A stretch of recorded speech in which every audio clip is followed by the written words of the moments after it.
Hello, hello, hello guys. Good morning guys. Andito kami ngayon sa Baguio. Kasi nga nagpa-check up kami kay Nathan. Nagpa-check up kami kasi nga yung mata niya is namumula. Kaya andito kami kay Doc Lim sa may Baguio guys. Nagpalista muna kami. Tsaka maganda dito kasi may palaruan. Nathan!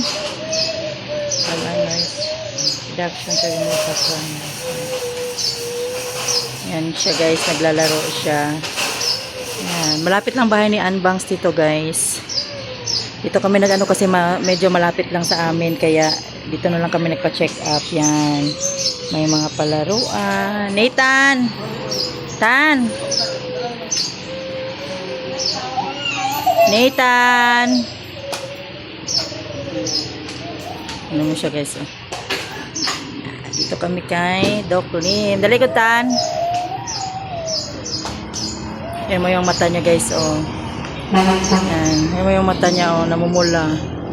Yan, kasi kaka-cellphone, kung anong oras natutulog yung mama niya, ganon din at oras siya natutulog. And open your eyes. Buti nga, konti na lang kasi may lagnat siya. Yantay pa namin. Nathan!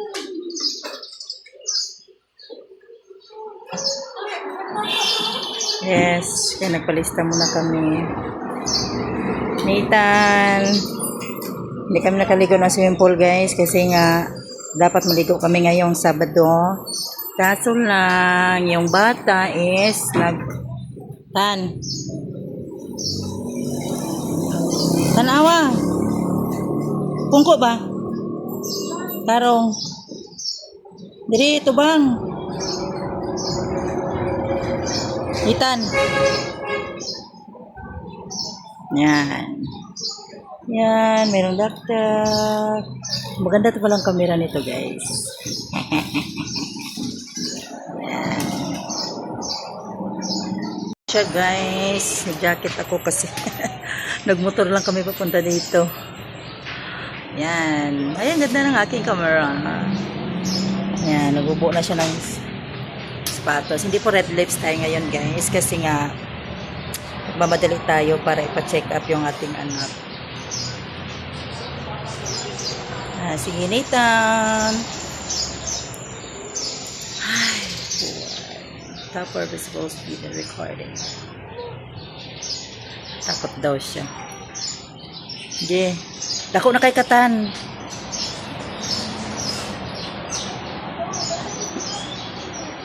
Ha?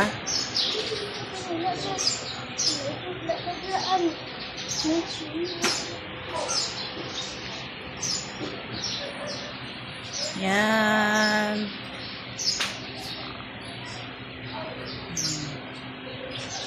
Ang ganda ng akong YouTube. Yan lang. Inaantay pa namin tawagin kami kasi may number po yan. May nauna na sa amin kasi anong oras na kami pumunta dito.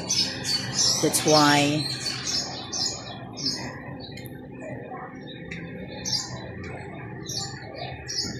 Diba? Parang wala lang.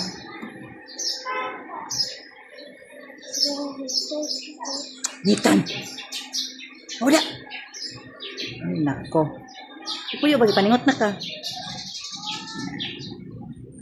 Yan lang siya guys. Maguban na siya ng sapatos. Kaya dito kasi habang naghihintay ka is may pwedeng maglaro yung mga bata. Yan. May electric fan naman. Tapos, tingnan mo yung sapatos niya. Nathan! Madali lang dito guys. Ano. What happened to your eyes? Ha? Cellphone daw. Meron din bata. Nauna na sila. Buti bukas sila ngayon. Wala pong lipstick si Gwapohon ngayon guys. Ay, naku boy.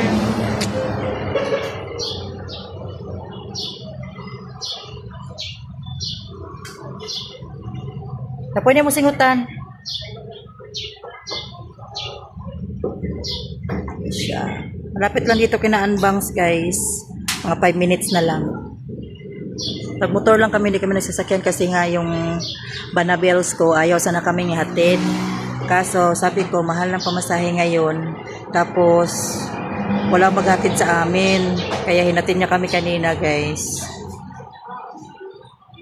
Nareklamo siya kasi nga, naubos na yung karne niya, nagpaihaw siya ulit. Kaya ayaw niya sanang, kami lang sana ang papuntahin niya dito.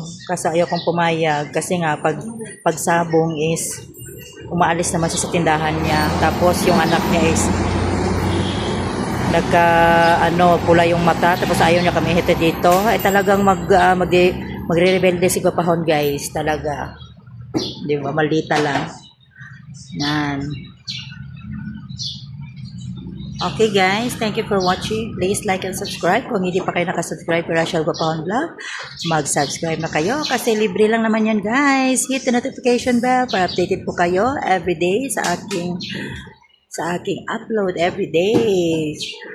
Thank you everyone. Team Bahay Kulitan, Team Puyaters, Barangay LS 91.7 Mellow Touch, Team Anak Nanay Esper, Team Chano, syempre Team Love, at saka Team Buangit, Team Mother Earth, mega love shout out. And thank you sa ating mga members, super chatters, sa ating may mga bubuting puso na nagpapalipad dyan. Maraming salamat po. Bye guys. Thank you for watching. Please like and subscribe.